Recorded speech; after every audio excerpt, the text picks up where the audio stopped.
All right. Then we'll start formally in a minute. If folks don't have questions to chat, what I'll do is pull up some questions that were shared in the most recent survey.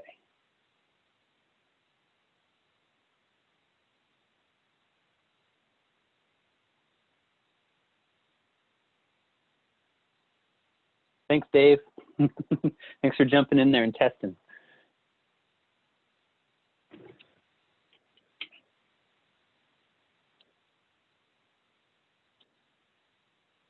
And then I know on this call, I recognize a lot of folks as current parents. I know there are some prospective families and then some families who are new and coming for the first time in the fall. Oh, we're up to 48. All right. Just as we give folks a couple more minutes to come, I suppose I want to give a public thank you and shout out to some high school students, some 9th through 12th graders who attended a webinar that Stacy Krieger and I hosted last week. And that webinar was specifically for prospective high school students. And I think some family members, some parents probably snuck in, some caregivers snuck in there. But we had, I think, 15 or 16 students come and represent their 9th to 12th grades as ambassadors. And it was frankly compelling and delightful to hear them answer questions and be really honest about their experience at school. And for me, to hear high school students describing that the highlight of their time together were their relationships with each other and how they could rely on each other for integrity and standing up for each other and being kind to each other was refreshing for all the things that I read, hear, and know about adolescent education. All right, so we do have some questions and it is officially 6:01, so we'll start. Thank you and welcome to the 59 attendees who are here. And I'll just say one more time, if you have a question and you see the ability to put that into a Q&A section, that will help me track the questions. And then you can put things in chat, but if we get too many questions in chat, it'll be hard for me to scroll through them. But I will start with just saying hello to everybody. You all can use the chat, I think, to talk with me. But if I am correct, though you tell me, I believe we set this up so that you can't chat everybody. So if you all can see chat, please tell me in the chat, ironically. And then I've given all the other folks so far that work at school this summer just the night off tonight. So it's just me and you, 59, now 63 people. Okay, so we do have one question to start. Miriam asks, though I do feel a little bit like I'm hosting a radio show, so if you do chat or Q&A a question, maybe put the town that you live in. I think Miriam, I can't remember, Miriam, if you live in St. Paul or Roseville, but Miriam asks, if school is in person, how is the school determine when to move to virtual? How many positive cases, question mark, how many students will be in a classroom at a time? Miriam, that's a really good question. And specifically, I expect, I'll open by saying I expect our governor and our Commissioner of Education to make an announcement somewhere around 2 p.m. this Thursday. And they're either going to make a statewide proclamation that districts can then make choices from, or they're going to give a region by region or district by district suggestion. And so, you know, as you know, they could say that they recommend everyone could go back to school in person. And so let me just amend that by saying, your question is, if school is in person, how do we determine when to move to virtual? One thing that I think is a little misleading about how the state and frankly our nation has been communicating about schools is that we're a public school and we have to, I think we have to work with you to make sure that our children in our community have access to education. So I know that there are families, based on our survey results that you can see from last Thursday's family newsletter that we sent out, I know there are families who won't be coming to school this year due to health vulnerability or immune compromised status. And so those students will be learning from a distance all year. And so if the school, say, does start in person, if that's what the state says is go back in person, what we've done is we've prepared a schedule so that students will be socially distanced in school And where possible, teachers will be moving from classroom to classroom rather than students. Though in the oldest grades, students have to move because they're in a much higher variety of classes. So we are working on a schedule that I'm fairly confident about, where students will move very little even during the day and have limited exposure to each other. So we're working on a schedule where they have less classes at a time at the high school level. But then even in the junior high and elementary levels, even if all students are welcome back, currently about a third of our families say that they're going to likely need to stay home at least for the start of the year. And so there will be less students in school. I don't necessarily expect the state to say that, but the way that we'll determine when we need to move to virtual is in consultation with the Department of Health. And so specifically, if there's one positive case at our school, and there may be a reflection from the outside, I'll take those off. If there's one positive case at the school, we do have some protocols from the Department of Health to follow. And what I hope to see is that contact tracing and testing becomes something that is widely available to all Minnesota students, so that it's very easy to do that. We don't have the capacity as an individual school right now to provide that, so we have to work with the Department of Health, and we will. So what they have given us as guidance is that if there are positive cases, they will help us contact trace and advise us on whether or how to close down the school in order to do that. So we are prepared, though, on 12 hours notice to move from, say, an in-person model to a distance learning model, and we would keep you informed about that. So I suppose I just want to say, in many cases, in fact, in all cases except that if the state says all students need to stay home, families will decide whether or not they're doing distance learning or coming to school in person. And so in the classroom at a time, we're prepared to have class sizes if it's an in-person model. Generally, they look to me like they should not be larger than 20 at the high school. And in the elementary, based on how many students say they're going to be staying home, I believe that they would be as large as 24 students. However, again, our hybrid model is set up that we would have no more than 50% capacity in any classroom. Okay, so, oh good, everyone's talking, and I see that you can only chat with the panelists. So let me know if you've got something you want everyone to know. What I will do, though, is I will promote Holly Bell to, here we go, be a panelist. And so Holly might be able then to join me up on the screen. And I know Holly is a fairly beloved person, so you might enjoy seeing Holly's face sometimes too. So I've got some live questions. Holly, if you click Q&A, then you can see questions too. Say hi, Holly. Hi, Sam. So Holly, can you see the Q&A? Yeah, it says no open questions. Oh yeah, I see 5 open questions. So as you start to see them, Holly, let me know. And our back and forth might be that you read the questions. Okay. Okay, Molly Rojas Collins says, can you talk about how it might work if we don't want to go to school in person? So yes, Molly, what I can say is that at all levels of the school, we are designing in time for teachers to be prepared to serve students who are staying at home doing distance learning. I've also heard, frankly, loud and clear from all folks who have responded to our survey that likely for students who are learning from home, whether it's by your choice or whether it's by state mandate, you need some more structured activity and probably more structured time. And so we're also looking at ways, especially at the adolescent level, but also at the elementary level, that we can provide sort of a distance available person, either at an easy phone call or a press of a button if you have a digital device. And so it will work, Molly, like you choose to not come into school, you let us know, and then we make sure that your student is set up to do their courses. Likely it would look like content being delivered either through video, through some live, say Zooming in with classmates or school, if school is happening in person. But I expect, this is my intuition and frankly inclination based on experience these past 4 months working with the Department of Education and Health.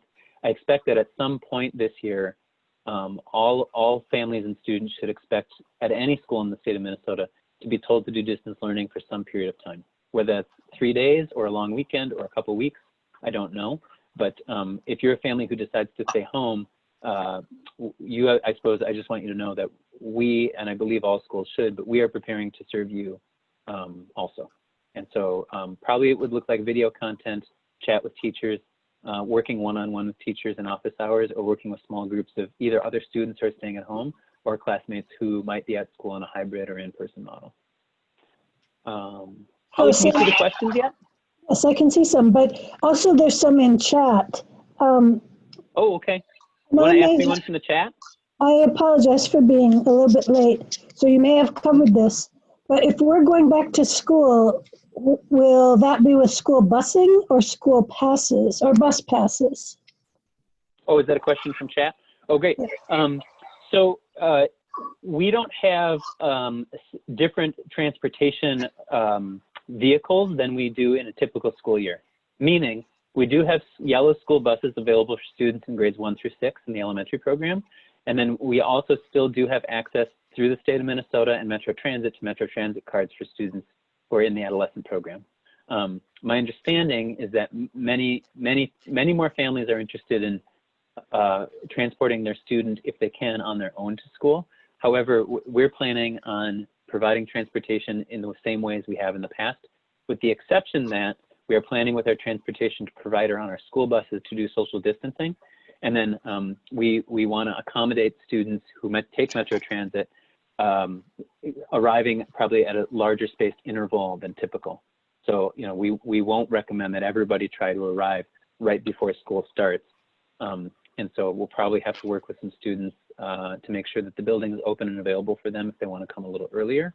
But I think that's one of the, frankly, societal challenges that we're in right now. Okay, so I see some questions in the Q&A, Holly, and then I see one more question in the chat that I'll ask. Let's see, Greg Mott says, we have an immune-compromised parent, and the concern is that the isolation being forced on students is kind of a big deal. So the anxiety that comes up for students and possible then mental health challenges are critical. And so it's a deep, deep concern, says this person, says Greg, a deep concern in this time of their adolescent development. And I suppose I just want to say, Greg, I concur that our concern as adults for our adolescents is important. And I suppose I just will say, I just pause for a moment because I know this is being recorded and other folks will watch not at this time. And this would be an easier thing for me to say to all of us if we were in person. But I suppose I want to identify that before this pandemic, being an adolescent, well, this is a hard time to be an adolescent. Like a lot of things are threatening us. It was just a year and a half ago, I think, that the news headlines were that the Amazon rainforest was on fire. And, you know, so between climate change and racial tension and oppression and violence in society, yes, there's a lot of hard things facing our adolescents. And suppose I would implore all adults on this call to identify, we as adults, it is upon us to role model how to live in the world as it is and find a reason that today is worth working to make better today. And so I'm also concerned about adolescents who don't have access to the same kinds of socialization that we know is critical for them. And so one of the things that we are focusing on in terms of developing this year is, like I had mentioned for Molly and what school might look like for students who are staying at home, is identifying that socializing, even though it is not the same on a screen, socialization with people that you know, either through phone call or through a screen, and if possible, at a physical distance in a physical location, is something we're trying to build into as many adolescent experiences as possible. Holly, do you see a question that you could read me? Yes. Will there be routine monitoring of temperature upon arriving at school? Oh, okay. So we're working on a protocol and specifically consulting with the Department of Health and our school nurses to identify what is an effective method. And so I will say this, likely there will be home checks for students, and we want to find out, in fact, we want to find out way before a student has a fever that you have a health concern and you're keeping your kid home. So I'll open by saying that, is that yes, we will have thermometers on site. Yes, we will be doing some routine checks. I have been advised at this point in the understanding of this virus and this pandemic that checking temperature as you enter the building is not an effective preventative measure. That doesn't mean we won't do it, but I wouldn't say expect that everyone's lined up outside of school and we're checking everyone's temp before they're coming in. If you have a temperature, you've already been contagious, and so we want to do everything we can to prevent that from happening. And I will say this: every teacher will have, a moment's notice access to someone who has a thermometer on site, and we're working on protocols and ways to make sure that we're checking in with students about their health monitoring also. And so I want to be honest. I don't want to alarm anybody. We will be checking temperatures, and ideally, we're also looking to the Department of Health to get much clearer protocols to us about how you as a family and we as a school can be doing routine, say, health monitoring at home, and then testing if you see signs of respiratory illness before a fever too. So, any other questions you want to ask, Holly? How do the guides feel about being around so many students? Oh yeah. So, and then we'll go to the Q&A because I see 13 good questions there too. Okay. Yeah. Thanks for yeah, I see that too. Good. David, thank you for asking. We have survey results from our families that we published last week in the newsletter, and roughly, I believe the surveys indicated that about 3 out of 10 families intended to stay home. About 5 out of 10 families were trepidatious about coming back to school, but really wanted to, as long as we could put safety measures in place. And that a little over 2 out of 10 families really not only need care and supervision, but are in a situation where school is likely the safest place for their students. And of course, want social distancing, physical distancing, and safety measures in place. So just keeping those numbers in mind, our staff reported almost exactly the same results, that we have staff who have to stay home due to immune compromise. And frankly, Greg, they're dealing with, I know you asked earlier about anxiety. Those staff are dealing with many of the same challenges, and so are working with the same skills of how to stay engaged, even though you might feel isolated. But staff reported the same results. So in terms of how guides feel about being around so many children, I'd say about 5 out of 10 guides really are intending to and want to come back to work in person, and also need some consistent assurance that we have practices that are effective in place to keep us all safe. And harm reduction is the model that we're working under. It's a social service concept that I won't go deeply into now, but the idea is we can't secure everything 100% ever in the whole world. But what we can do is do best practices and know that we're keeping each other as secure as we can. And there will be times this year where I believe distance learning may be the most effective harm reduction tool that we use. But in terms of when we say do a hybrid model, or if the state says and we agree that going back to school in person can happen, then David, I think we'll see the same pattern from guides that we see from families, that about 3 out of 10 guides really can't because they are immune compromised or give care to someone immune compromised come in, and that 2 out of 10 guides do believe that coming into school physically is the most consistent and secure place for them to be, and that frankly reflects what happened last spring. So just like families, about 5 out of 10 guides want to make sure that we're using all the best practices, that we're cleaning everything, that we have face masks and PPE when possible, or when appropriate, and we're using it at all times possible. And so we're entering into the unknown as a whole community here, and so that's my real answer, David. That the guides really want to see students and miss them, and miss interacting with each other at school, and so that's happening. I see one here from Peggy Larkin. Do you see that one, Holly? Let me see. In the Q&A. Yeah, here I'll read it. See if you can find the Q&A. Peggy says, Peggy's in Brooklyn Park. Thank you. A shout out to Peggy in Brooklyn Park. Peggy says, Minneapolis has already indicated they will start full-time distance learning. Does GRS expect to go with the level the governor imposes, or like MPS make its own decision? In other words, if the governor says hybrid on Thursday, can I expect that is the direction Great River School will go? Peggy, this is an excellent question and allows me to identify that I am awaiting final assurance from the Commissioner of Education that we have, frankly, all the freedoms possible to offer education to families in the way they need it. But I have not formally yet seen a memo from the Commissioner that would explain how Great River can be either, say, more restrictive than what the governor says to do. So I know Minneapolis Public Schools, and anyone can look it up online. I believe it was last Friday, did send a message to their families, and Minneapolis Public Schools indicated that they will be starting serving students at school, only the students who are need the highest level of accommodation. So students with very specific formal education plans who generally need some kind of physical intervention so they can learn. And so many students, though, in Minneapolis Public Schools, under the plan they released last week, would be staying at home to do distance learning. So there's a couple ways that Great River Schools' current plan differs from Minneapolis Public Schools' plan.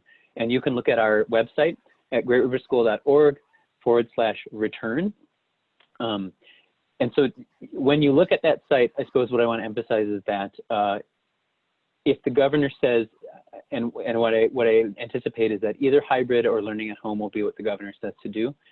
We see from our families that, you know, with almost 25% of them identifying that they need their student to have care and supervision during the school day and work day. Otherwise, either their employment or something else would be at stake that is not as safe as can be for their family. We will be offering that kind of care on site at school, even in a distance learning model. And so I want to identify that because we have the capacity as a school to do that for our community, we're planning on doing so.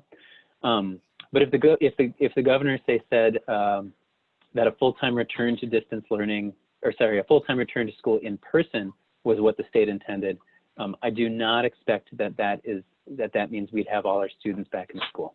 And so I'd have to communicate much more with our families on Friday and early next week to find out who intended to come back and who did not. And so I know Minneapolis released its plans, and I'm waiting some final assurance from the Department of Education in order to know how we can communicate with you legally, because there are some public school mandates, and I don't know what kind of inside information Minneapolis Public Schools had to be able to release that plan and announce that. And so specifically, I just want to say, I don't believe we can make our own decision, but I am waiting some formal assurance on what we can say. And then how you said, if the governor says go hybrid on Thursday, can you expect that's the direction we'll go? My first answer is yes. If the governor says a hybrid learning model is what we're doing, then I would be, again, working on Friday and early next week to hear from every family on if they intend to do distance learning and stay at home and learn at home, or if they intend to participate in our hybrid model, which for our school would be 2 days a week of learning. And the current proposal that is not yet finalized is, again, on our website.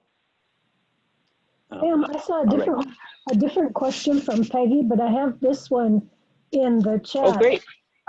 Yeah. It's from Kristen Brennan, and it says, will all students have access to Big Canoe? Oh, yeah. Thanks for the question, Kristen. Big Canoe does have a capacity limit, though at this point, we're as far from it as we've ever been in the last 4 years. And so specifically, I would be interested, is it Kristen, Holly, that's asking that question? Yes, it is, yeah. Okay, yeah. I'd be curious if you mean adolescent students or other students, but with our current proposal for the year, our formal school day is from 9 a.m. to 2 p.m. And then we are asking that students commit to and follow through on anywhere 45 minutes for elementary students, an hour and 15 minutes for adolescent students, commit to reading or following up from work formally at home, and then being prepared to show that learning to their guide the next day. And so what that means is we're committing to have supervision for students from 9 to 2, and Big Canoe will be providing care before that, I think as early as 7:30 a.m. until 9 a.m., and then after school from 2 to 5:30. We'll release some more details on that, especially after this coming Thursday. But what that means is if you're a family who really counted on Big Canoe before, then you'll engage it with it in the same way. And if you're a family who needs a scholarship or a fee reduction or a sliding scale in order to participate in that before and after care, we're going to make that application process as simple and direct as possible. All right, I see a Karen Olfest question coming all the way from Roseville. Will the MDH, MDE require all schools follow their exact guidelines, or might they allow individual schools to be more conservative? Or put another way, if the guidance is that we use a hybrid model, can GRS2 choose to do 100% distance learning instead? And so I touched on this a little bit, Karen, but I do believe that Department of Education will be giving as much flexibility as they can, though they haven't formally committed to it yet, and I'm waiting that before I can tell families. And what I've tried to communicate as clearly as possible through our return website is that I anticipate that some of our families need school, and so if the Department of Education says hybrid model, and 60% of our families choose to stay home in a distance learning model, that's still okay. We are prepared to serve our students that way, and that just means there'll be less students on site. I don't anticipate that we're going to say choose to declare 100% distance learning only for Great River School, unless there's a specific health reality at Great River School that would make that the best choice for harm reduction. And so we are at this point committed to serving students in distance learning and committed to providing care and supervision for students. If the majority, or I would say if a large plurality of students in any one class is generally distance learning and not coming to school in one of the other models, that's what our teachers are prepared to do also, is serve the students who are distance learning and still serve and coach the students who might be in the classroom. And I suppose if you're thinking how would they do all of that, in general, we are aiming to prepare to provide as much content as possible that can be engaged with asynchronously. And that's just going to be a learning curve for our teachers because in-person instruction is what they are mostly used to. And so we have been thinking and talking about that though in the spring and all summer. And so as we enter this fall, I anticipate that, to your point, Karen, a lot of families are going to be choosing probably right up until the school starts whether or not they'll be coming in.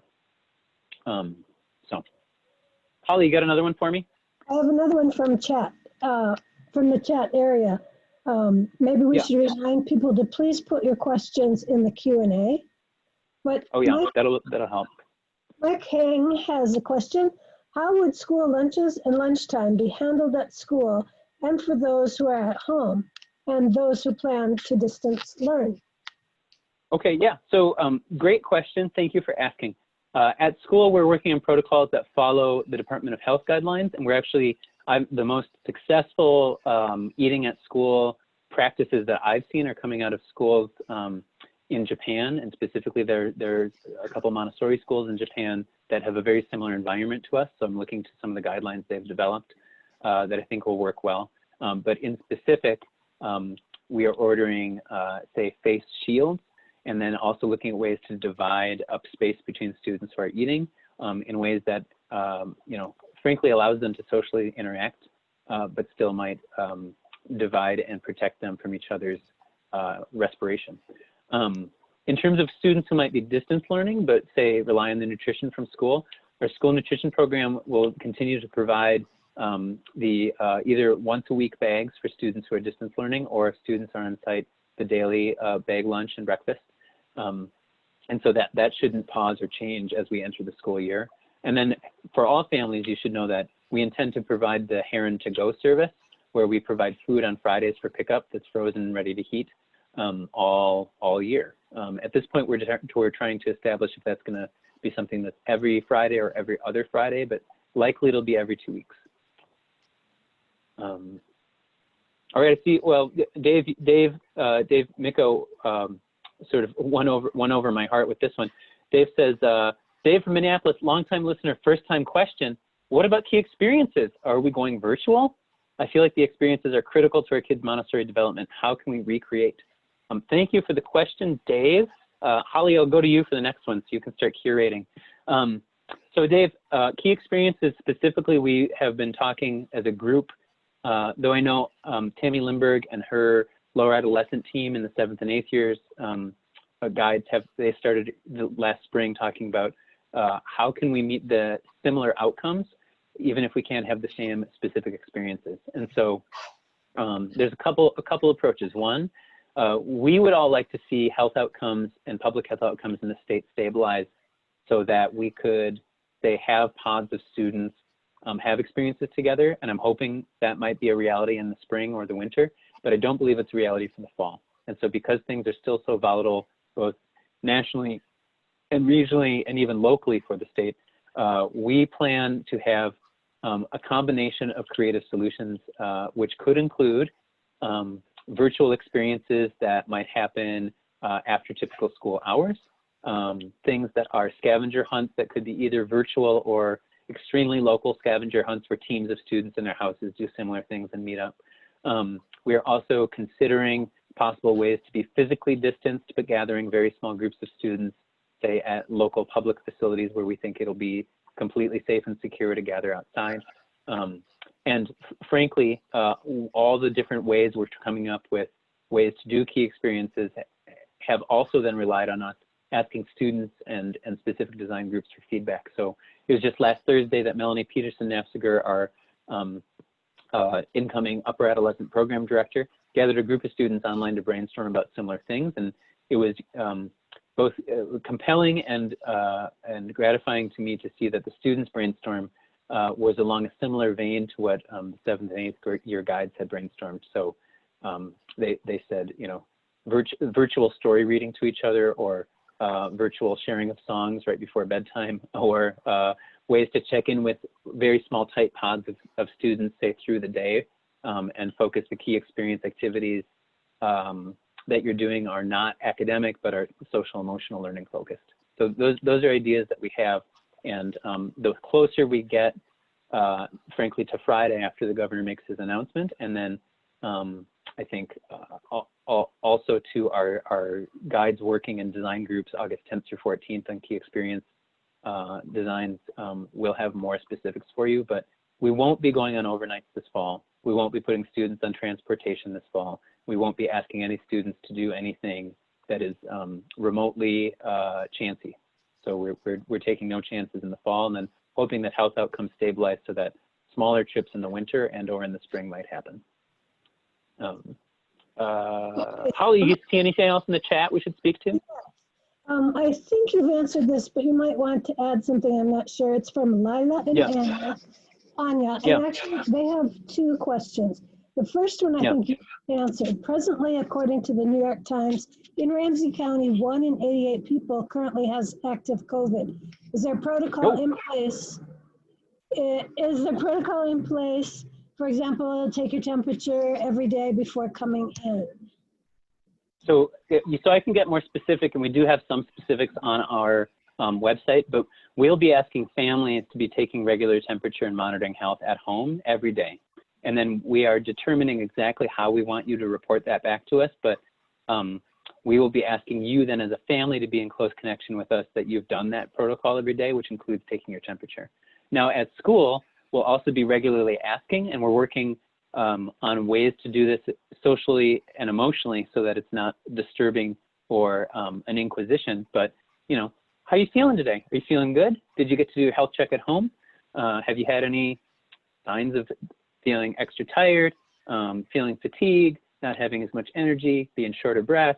All of those will be part of questions we might ask just as follow-up. And what we're going to talk about with all the students is that those questions are meant to support and keep all of each other safe. And so when we ask those questions about each other, we're not being nosy or trying to find out who might be sick.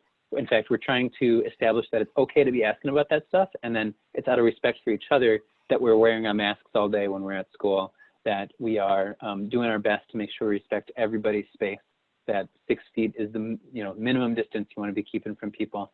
And in terms of other health protocols, what I'm looking at, frankly, is how the Department of Health in Ramsey County and Hennepin County, which are the two counties where the predominance of our students reside in, are reporting infection rates. And so for every test, how high is the infection rate? And I do believe the Department of Health and Governor are working on this also, but we would like to see the infection rate for all tests stay below 5% for the foreseeable future. And then secondly, I would like to see testing and contact tracing steps become much more effective in our state, so you can know where to go to test and how to get it back right away. And I don't think that's clear enough for all of our families yet to guarantee a timeline for returning to school. So I'll just throw that out, and I'll say that we do have protocols in place, and we're working with our school nurses to not only we have a school nurse consulting firm that has, I think they have 24 school nurses, and one of them, named Rosa, works specifically with us. And I think in 2 weeks, Rosa will join us on one of these webinars, and we'll just specifically focus on health protocol questions. But I suppose just to say, yes, we want you to be doing a lot of health monitoring at home. That's something we need to do as a community. And then secondly, we will have not only thermometers on site, but PPE and face shields for all of our staff. We have backup cloth masks for all of our students. And then we're going to be spending the first, frankly, 2 to 6 weeks of school practicing how do we communicate with each other in a respectful way to keep each other safe, and wear these masks and stay comfortable, and let your teacher know when you need a physical break from all of the new restrictions, which would look like, touching on another question, is recess still going to happen? All kid recess all at the same time will not happen. Going outside and doing structured activity that keeps you away from each other will happen. At any time possible, we're going to work with all teachers to encourage and facilitate teachers getting outside, even to do lessons. And so not only with the resources we have on site, that we might be constructing shelter to encourage outside lessons, which is something I hope affects Great Rivers practices for the foreseeable future, even after this year. But we have other resources like the Como Woodlands and McMurray Park and Horton Park and Griggs. And so we'll be going to those places too. But we will not be having more than one pod of students outside at a time. And at this point, each elementary classroom is its own pod, and we're doing everything we can to have those pods not mix space with each other.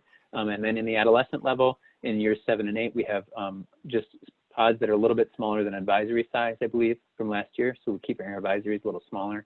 And then in the 9th through 12th years, we do still have class pods, though the variety of classes that students are in, their pods will be a little bit bigger than the junior high. They'll be closer to an elementary size of, say, I think student would be exposed in a given day to, say, 30 or 40 other students in their courses.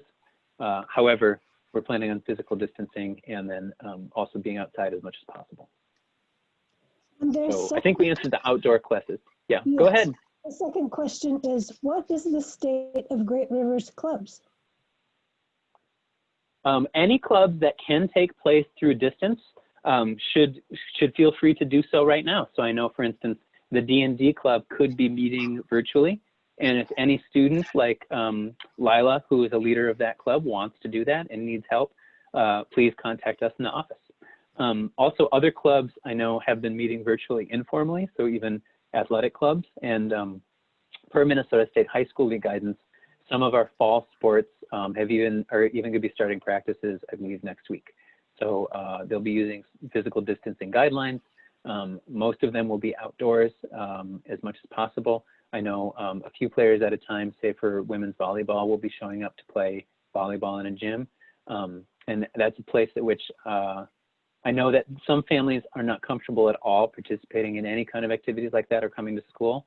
And I think this is a time when we're going to have to hold our own practices and still respectfully and with integrity treat families who are making other decisions with respect. So, it's hard for me to believe that we're going to have some students starting fall sports next week, but I think it is an outlet that connects them, and we're using as many best practices for harm reduction as possible. So, I'll just say that. We have, okay, so I see a couple questions in the Q&A. Holly, will you scan the chat? I see Jason, for instance, in the chat said, with the announcement from Minneapolis going full distance learning, do you expect SPPS St. Paul schools to follow suit? And I guess I'll say, it's if you saw the headline as Minneapolis is going distance learning, that's a little misleading, because I know that students with, say, setting 3 IEPs or higher, some students with medical conditions, and even some other students with intervention plans will be showing up in person at Minneapolis public school sites. But other students are going to be served distance learning with Minneapolis. And so I believe we set up a situation here at Great River School where if families want to do that, if families want to be learning from home, you can and you will let us know to do that. Someone asked, and I just answered in type in the Q&A, if you'd like to learn from home but then participate in outdoor activities, can we do that? Yes, you can. Though in the first few weeks, I expect that it'll be a learning curve for us on how to communicate with you exactly when that'll happen, but we'll do our best and then ask you to do your best to stay in contact also. I will identify just a couple things that might be helpful for you to know. One is if the Department of Health says that there's a new best practice on how to do things better or safer for school, we will follow it. Secondly, if we have an infection reported in our community, so someone who is in the building tests positive and lets us know, we do have some specific protocols set out for that, and that's one of the things that I'll speak to when Rosa can join us in 2 weeks from today, I believe, for a health protocol focused Q&A. But the way in which we will be making decisions about how school operates really is going to be fluid through the year and responding to what families are identifying they need. So I'll just pause there. So Sam, in the chat, there are some statements, but I have run out of questions. Yeah. Oh, okay. Well, then what I will do is open the questions in the Q&A, and then I do see some statements, and I'll say, folks who have made statements in the chat, thank you so much. And specifically, I think the most responsible thing is for me to process your statements and bring them to Thursday's Q&A, and then probably use these statements, which some of them are very rich in both intelligence and information. We'll use these. I think I'll use these to speak to some things when we send our next family newsletter, which will be a week from this Thursday. So here we go. In the Q&A, we're going to do some speed answering. Sarah and Greg Feinberg say, how can a new student get to know other students if they are distance learning? My daughter is starting high school here in the fall. Specifically, I will say, Sarah and Greg Feinberg, the way that we are planning to do key experiences and also get to know each other will still engage students and challenge them to appropriately share their perspectives and their identity and their way of being in the world with each other, even if they were only participating through learning from home or distance learning technologies. And so we will be using ample examples and practices of breakout rooms. We'll be putting students into small and medium-sized groups to have discussions. And then, like we do in key experiences, we're going to make sure that the first, I would say, 2 to 6 weeks of school are really heavily focused on the practices of how to engage with each other and much less on the content or on content mastery or competence. And so one thing that we do in key experiences is we put people in positions to be vulnerable with each other and kind to each other in challenging situations. And so, frankly, we're not going to be on a canoe trip or in a tent or hiking somewhere new to everybody or making spaghetti in the rain. I could go on and on. But we are living through a at least at this point, once in a lifetime and historic event that is challenging all of us on how to be in the world. And so we are in a way challenged already on an uninvited key experience. And so our job as educators is to structure how students will engage with each other. And it won't look the same, though, Sarah and Greg, in terms of how you get to know each other. But I would still say participating in clubs. We will be offering some ideas to students on how to socialize outside of school. And we will be engaging even deeper in some curriculum we've been using on how to be an upstander and how to be an upstander online to make sure that, frankly, all interactions are not only respectful, but that people know how to speak up for themselves if something happens in Zoom or on the phone or in a chat that doesn't feel respectful either. So we're looking to do harm reduction in those ways too. I'll read this next one, then Holly, I'll look for you to read me one. Karma says, will teachers be expected to navigate in-person and online teaching? That seems like too much, 2 jobs. So Karma, I agree, that would be too much, and it would be 2 jobs if you had to teach both in-person and online. I will say that enough students are staying at home, and I expect that at some point this year, at least for short periods of time, all students will have to stay at home, that we as teachers are going to be challenged to have to change our practices primarily to make the content that we're sharing available to students remotely and available to students who are on site in ways that are not traditional. Because frankly, as an elementary Montessori assistant a long time ago, and then as an art teacher who visited the elementary classrooms, I know firsthand that when you gather students around a lesson table, or even for a small group lesson, physical distancing is out the window. And so how we give lessons or share information will already be changed in the classroom this coming year. And that doesn't mean we're giving up on hands-on education or on Montessori tenets of 3-period lesson where you experience inspiration and get engaged by interest, and then you follow up with research and you go deeper into parts of the subject to learn about it, you talk to your teacher about it, and then you demonstrate your learning. That still is the foundation of what we're doing. It's just that first period of how to get inspired and engaged. Now teachers this coming year have one job, and that's to use the 3-period lesson model, across the age groups they're teaching, and engage students both at a distance, and then when they're on site, probably either record yourself doing the on-site lesson or use a material that could be used also at a distance to do that. And so one of the reasons we've shortened the formal school day also, though, Karma, is so that it's built into a teacher's job before and after school to be distance learning, checking in with anyone who's not on site. And then we're looking for ways to engage students who might be off site while we have some students in the building, as many ways appropriately as possible as students who are in the building, so that we still are building a community. But I would agree, this is more, frankly, than has been asked of education and teachers than I can recall historically. And not politically, but civically, I will say we are asking too much of education right now. And so we're still going to show up, and we're still going to do our best, and we still, I still love your kids, and so do all the teachers who are showing up. And we're going to need more than ever parents to partner with us on how we can best get through this situation with harm reduced and as much of our integrity, dignity, and relationships strengthened, not just held intact. So I know it's a big answer. Sorry, everybody. I have a question from Go ahead. Miriam's asking, will course load be 100% for distance learning? Will everything else be graded pass fail? So for adolescent students, course load will not be the 100%, 6 different classes like it was before.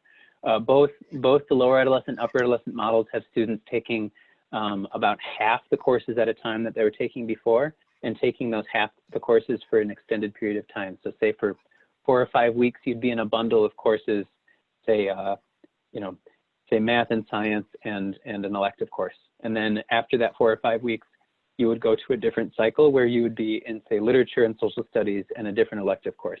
And so you would go every 4 or 5 weeks between those 2 bundle cycles, which allows teachers to be handling about half the number of students at a time, but also and primarily allows students to really focus their energy on a fewer number of things to go deeper into and with more engagement. And so we found that was successful when it happened both by design and inadvertently in the spring. And so we look forward to that being a successful adjustment for this coming year.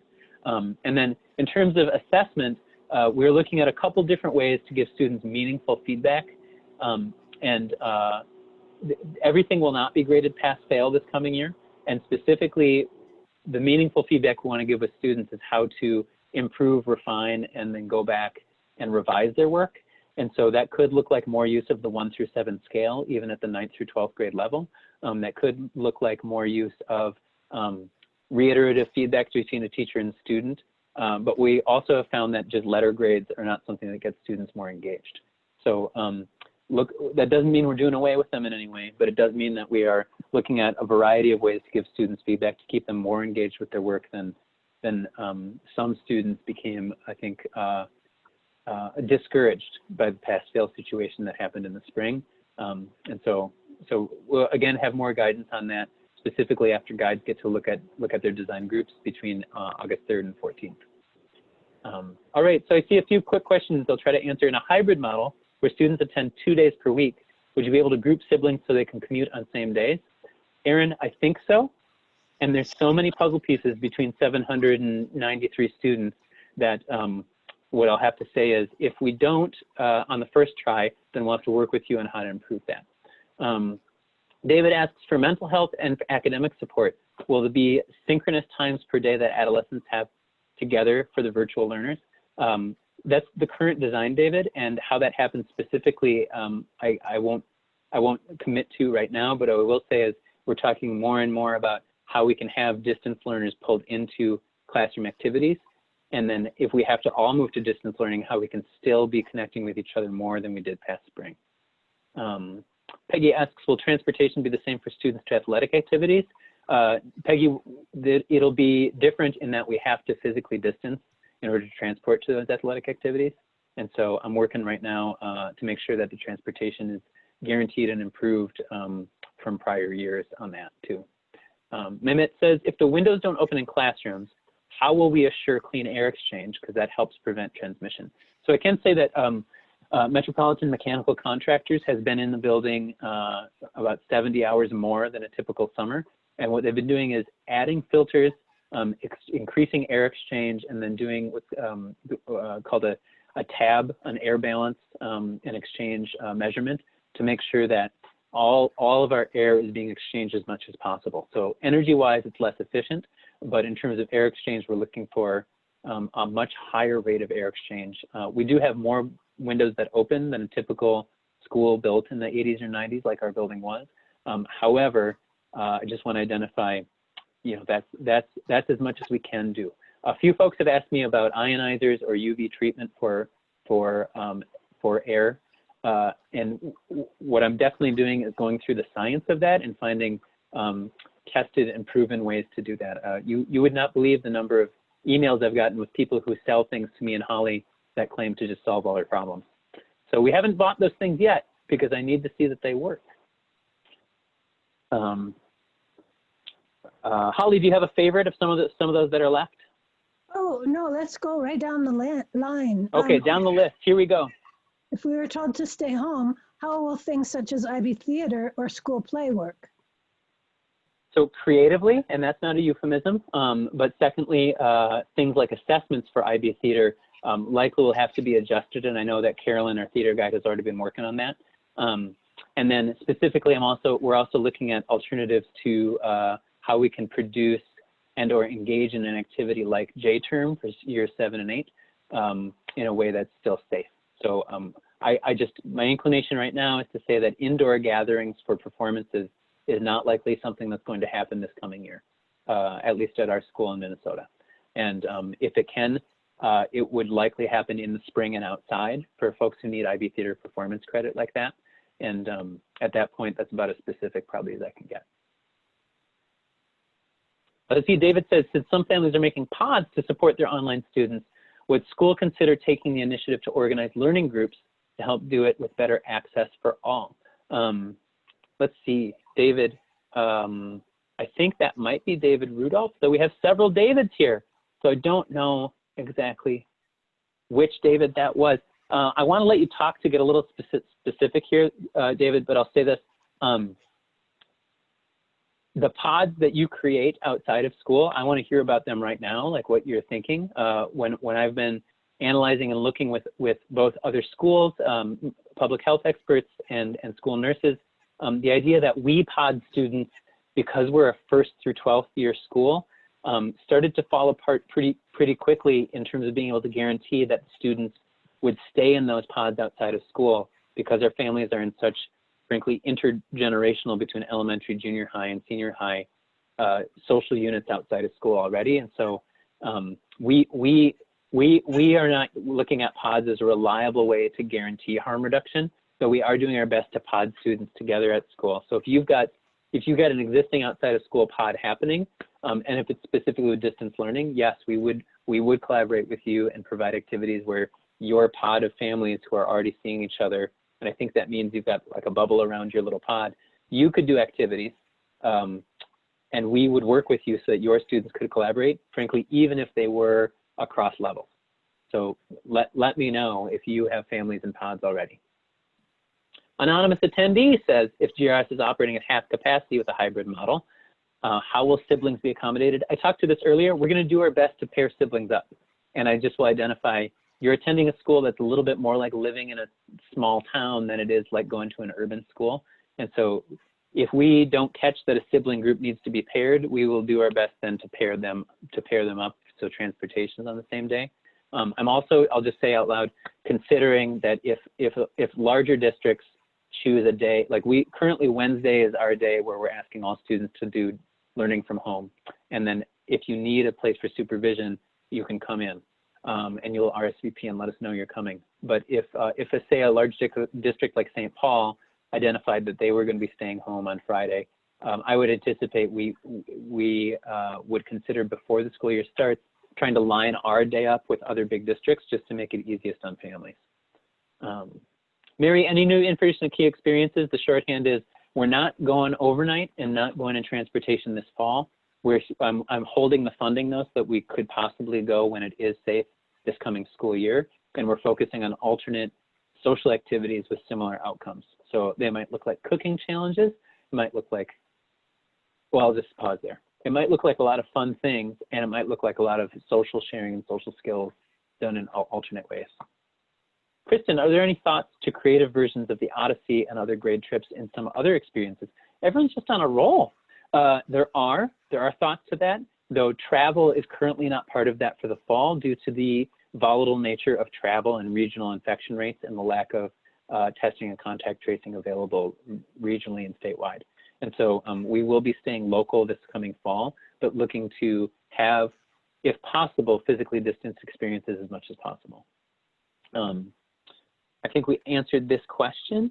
Jennifer Holm, would you describe how students would transition in the hallway when distancing is harder to do? What would that look like? The short answer is we're going to have the fewest students in the hallway this coming year as we've ever had.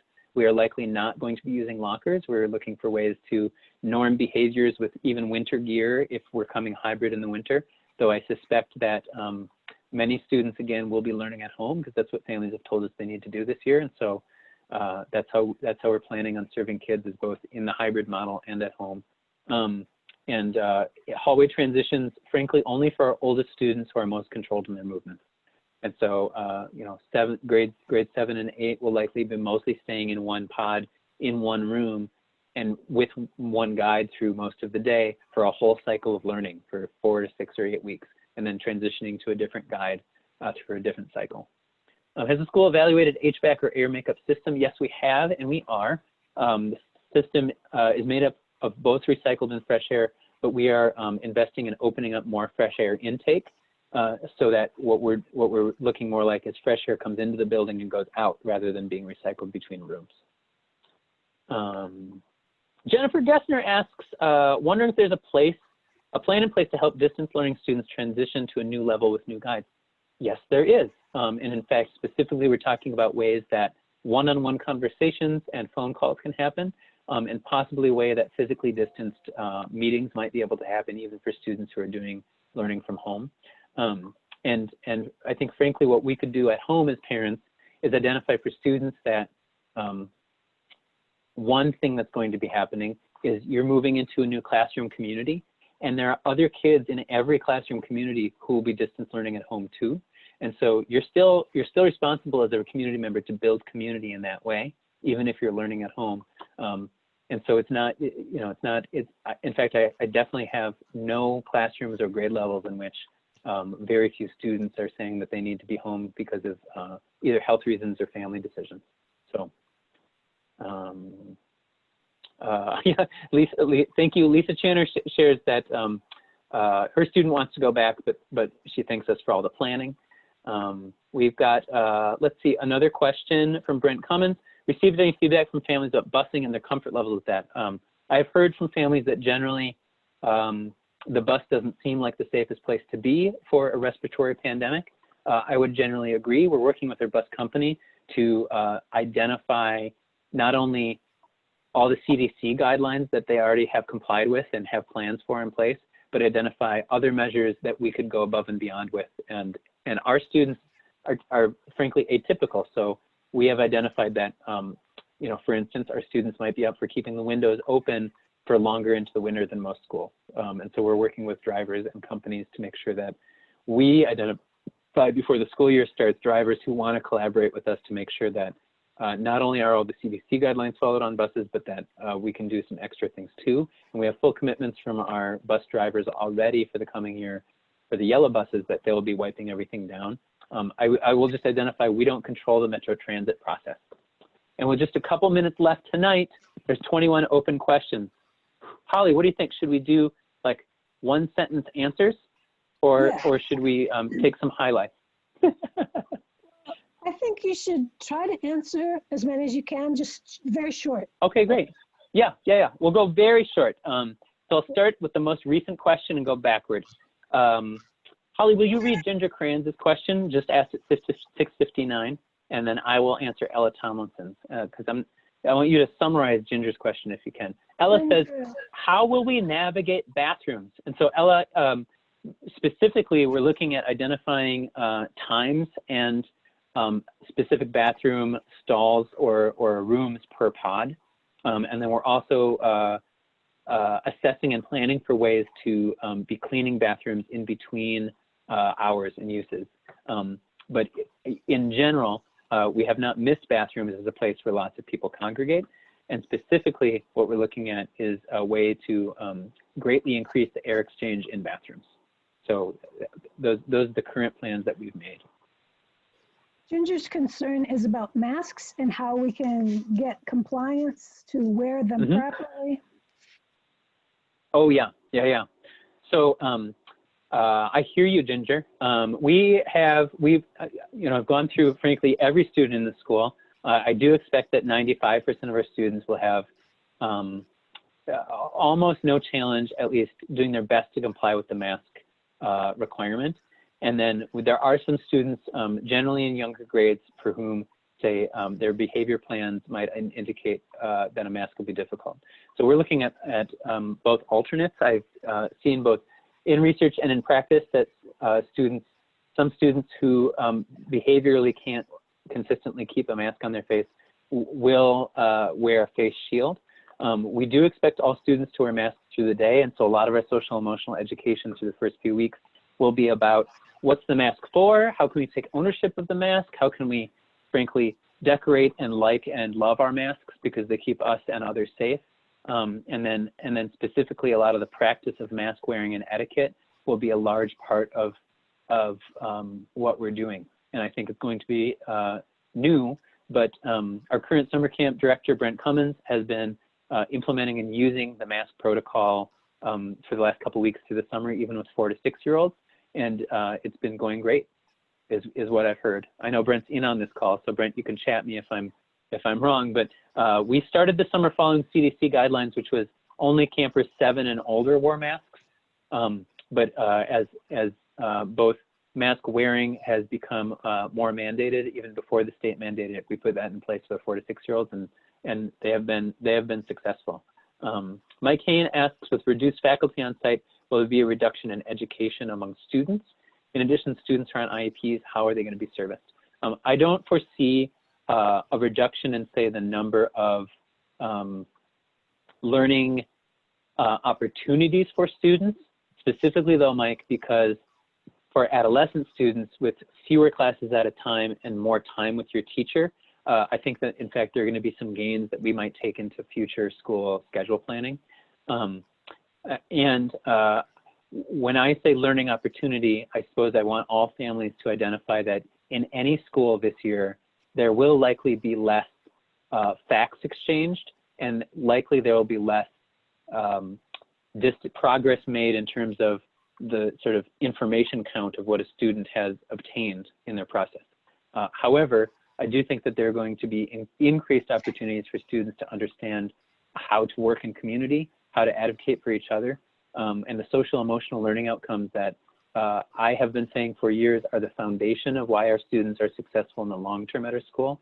I think that those are the things that are frankly highlighted right now, and that one of the reasons our school is one of the better places to be through a pandemic like this is because we have been aiming for and working on those kinds of skills already. So one quick question. Well, communication, yes. Is this being recorded so people can watch it later? Oh, indeed it is. Indeed it is. It is being recorded. We will be putting it out. and then we're doing another one of these on Thursday. So pretty soon it's going to be that if you didn't come, you're not going to want to watch all of them. You can just watch the most recent one. But I will, it's 7:04, and what I will though do, folks, is I'm going to take the next 6 minutes, and we're going to go through short answers to all the questions, which means the answers will not be probably satisfying, but they will at least give one iteration of where we're aiming for in all the answers on this. So Brant says, will communication via Zoom be HIPAA compliant? Yes, absolutely. Let's see, Kalina asks, are we ensuring that every family student has access to technology and internet access to be able to do online learning? Yes, if you are doing distance learning, you communicate with us by phone, ironically by email or message that you need support. And then yes, we were able to provide the devices for all students who need them last spring, as well as internet connection, and we're prepared to do the same thing this coming school year. Kasong says, in addition to grouping siblings, can we consider those who are in carpool together? Kasong says from Lauderdale, yes, we can, and you'll have to let us know who you're carpooling with, which is one of the reasons that we can't, at this point, though, plan for contained pods at school. So also let us know if you're carpooling. Also let us know if you're already in a family pod exterior to school and doing distance learning. Lisa Chandler says, do you know about public buses? I'm not sure what I should know about them, Lisa, but yes, Metro Transit is one way that our 7th through 12th years will likely be coming to school. If our students keep our students home and use our own curriculum, would our students be allowed to participate in morning meetings or stay engaged with their classmates? So this can become complex real fast, Miriam, but I will answer your question.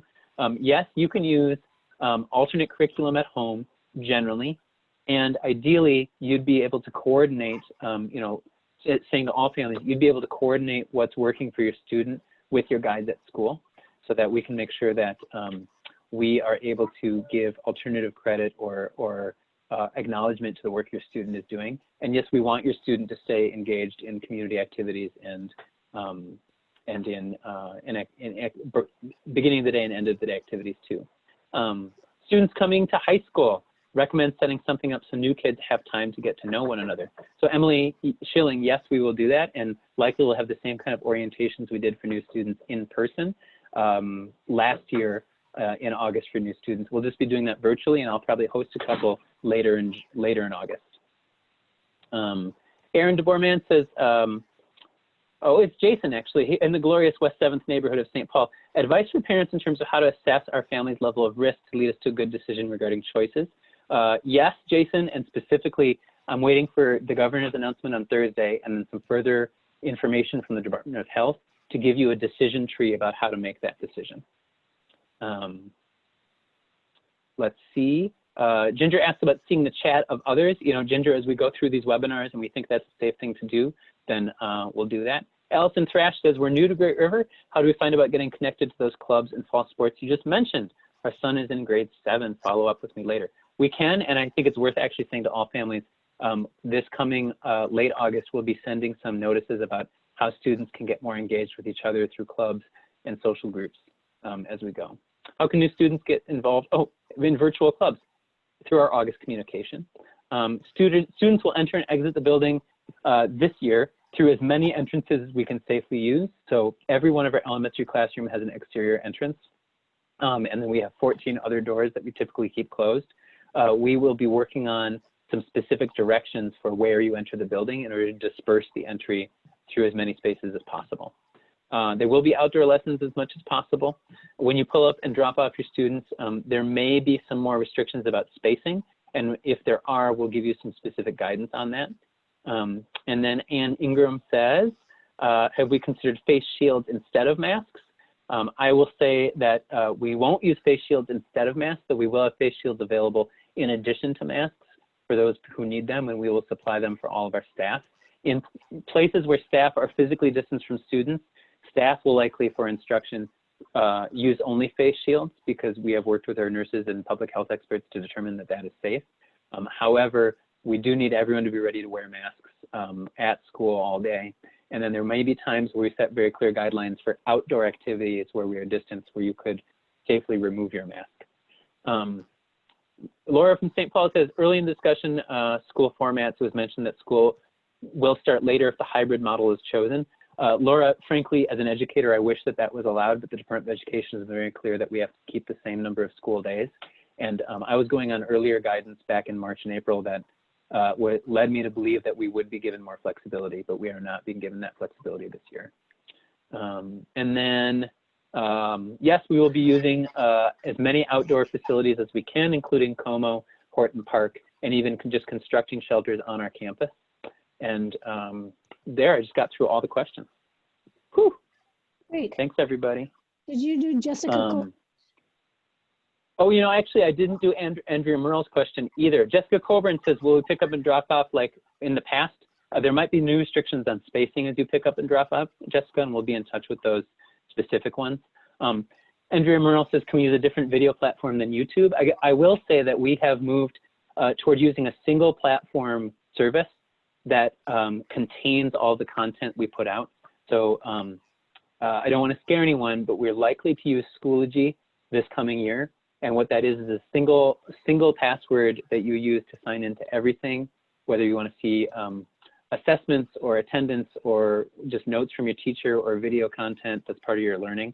And what that means is that elementary students won't be having to log into their email to find a link for a Google Classroom to find a link to a YouTube video. And so you'll just have one password and one place to be.